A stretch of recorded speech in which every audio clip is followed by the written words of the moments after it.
వెన్నెల కిషోర్ గారు please bless me.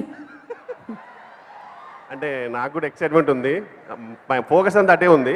మొత్తం అందరి కళ్ళు అటువైపే చూస్తూ ఉన్నాయి కదా, ఏదో ఒకసారి చూద్దాం. లేదు ఇంకా టైం ఉందంట. విశ్వసనీయ సమాచారం ప్రకారం చిరంజీవి గారు రావడానికి ఇంకా 10 నిమిషాలు పడుతుంది. వెన్నెల కిషోర్ గారి మాటలు మిస్ అయిపోతారు. వచ్చి కూర్చోండి, ఆ రౌడీస్ వింటారండి మన మాటలు. ఆ మాటలు మిస్ అయినా ఏం పర్లేదు, అడే చూడండి. లేదండి, మీరు మాకు వెరీ సీనియర్ పర్సన్, మీ బ్లెస్సింగ్స్ అందరికీ అవసరం కాబట్టి అమ్మా అక్కడ ఉండే రౌడీస్ అందరూ 2 చేతులు ముందర పెట్టి ఒకసారి ఆయన బ్లెస్సింగ్ తీసుకోండి. ఒకసారి మీరు ఆశీర్వదించేస్తారు. అందరికీ ఆశీర్వాదం. Thank you. సినిమాని పెద్ద హిట్ చేసినందుకు చాలా థ్యాంక్ యూ. ఏం మాట్లాడి తెలుస్తలేదు, నా ఫోకస్ కూడా అంత అటే ఉంది. ఓకే, ముందుగా I want to thank Parashuram గారు. బేసిక్గా మొత్తం నాకు గైడ్ అండ్ మెంటర్ అంతా ఆయనే సినిమాకి. అండ్ అలాగే ఒక ప్రముఖ లెజెండరీ పర్సన్కి నేను సారీ చెప్పాలి సభాముఖంగా, అది అన్నపూర్ణమ్మ గారు. సారీ అమ్మ, మీ గొంతు పట్టుకున్నాను 5 సార్లు, సో రియలీ సారీ. అండ్ అలాగే thank you for the lovely character Parashuram గారికి. అండ్ కంగ్రాట్స్ విజయ్ భయ్య, థ్యాంక్ యూ. మంచి నువ్వు వేరే యాటిట్యూడ్, అసలు ఐ లవ్ యువర్ యాటిట్యూడ్.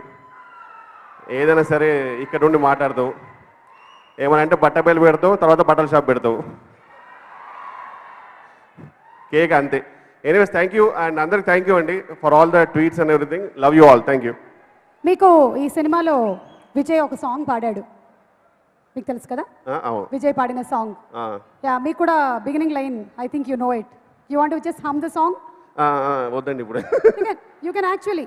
అమ్మా మీరు అందరూ ఒకసారి ఆ ఫస్ట్ లైన్ పాడతారా? అది ఏది పాడండి. నేను పాడలేనండి. నేను నేర్పిస్తానుగా. సా బా భలే పాడుతున్నారే. పా వద్ద లైఫ్.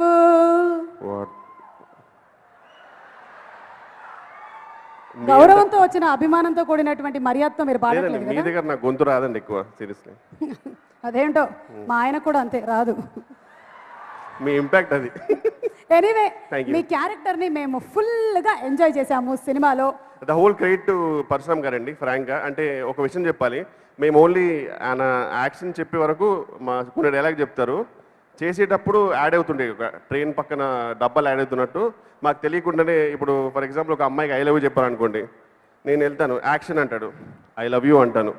ఆ బ్యాక్గ్రౌండ్ నుంచి నువ్వు నేను ప్రేమిస్తున్నాను కమ్మ చెప్పు, నేను ప్రేమిస్తాను, నువ్వు అంటే చచ్చిపోతాను, నువ్వు అంటే చచ్చిపోతాను. ఇవన్నీ నాకు ఆయన చెప్తూ ఉంటారు, నేను తెలియకుండా చేసేస్తుంటాను. తర్వాత మాటలు చూస్తే ఇన్ని చెప్పాను డైలాగులు అనుకుంటాను. సో అది నాకు తెలిసి రావు రామకృష్ణకి, మన విజయ్ భయ్యకి అందరికీ తెలుసు. మనం ఓన్లీ అక్కడికి వెళ్ళేంత వరకే, ఆ తర్వాత మనకు తెలియకుండా నన్ను జరుగుతుంటాయి.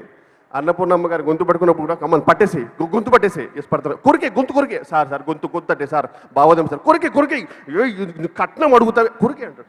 అమ్మా నాకు అసలు తెలియలా. ఇది మీకు తెలియకుండానే మీరు గొంతు పట్టుకోవడం? నేను అక్కడ పట్టుకోవడం వరకే, ఆ తర్వాత నేను ఏం చేశానో నాకు తెలియదు. ఆయన బ్యాక్గ్రౌండ్ నుంచి ప్రాంప్టింగ్, ఇక్కడ నేను యాక్టింగ్ అంతే. సో అందుకే ఇందులో జరిగిన ఏమన్నా నాకు నిజంగా మంచి కాంప్లిమెంట్స్ వస్తే the whole credit go to Parashuram గారండి, ఇది కన్ఫర్మ్. థ్యాంక్ యూ అందరికీ, I love you all. So he is a hypnotising director. Super అండి, ఈజ్ ఎ హిప్నటైజింగ్ డైరెక్టర్ అండి. యా, ఇంకొకటి మీరు అది కామెడీగా పాత్ర క్రియేట్ చేసినా సరే అందులో చాప కింద నీరులాగా ఒక మంచి మెసేజ్ కూడా ఇచ్చారు వరకట్నం గురించి. అవునండి, అండ్ అలాగే డిగ్నిటీ ఆఫ్ లేబర్, కష్టపడే వాళ్ళని రెస్పెక్ట్ చేయాలి. అలాగే అన్యాయం చేసింది బామ్మైనా సరే గొంతు పట్టాలి. ఇలాంటివన్నీ మంచి మెసేజ్. తర్వాత సారీ చెప్పాలి. అన్నే సంస్కారహీనులైన సంబంధం కలిపినందుకు అన్నయ్య చెంప మీద కొట్టాలి. Yeah, thank you so much Vennela Kishore garu. మీరు చేస్తున్న అన్ని పాత్రలు మాకు బాగా నచ్చుతున్నాయి, మేము సినిమాల్లో ఎంజాయ్ చేస్తున్నాం. చాలా మంది హెల్త్ ఇంప్రూవ్ అవుతుంది మీ వల్ల. God bless. థ్యాంక్ యూ అండి. థ్యాంక్ యూ సో మచ్ అండి. చూసారా చిరంజీవి గారు ఇంకా రాలేదు, వస్తున్నారు.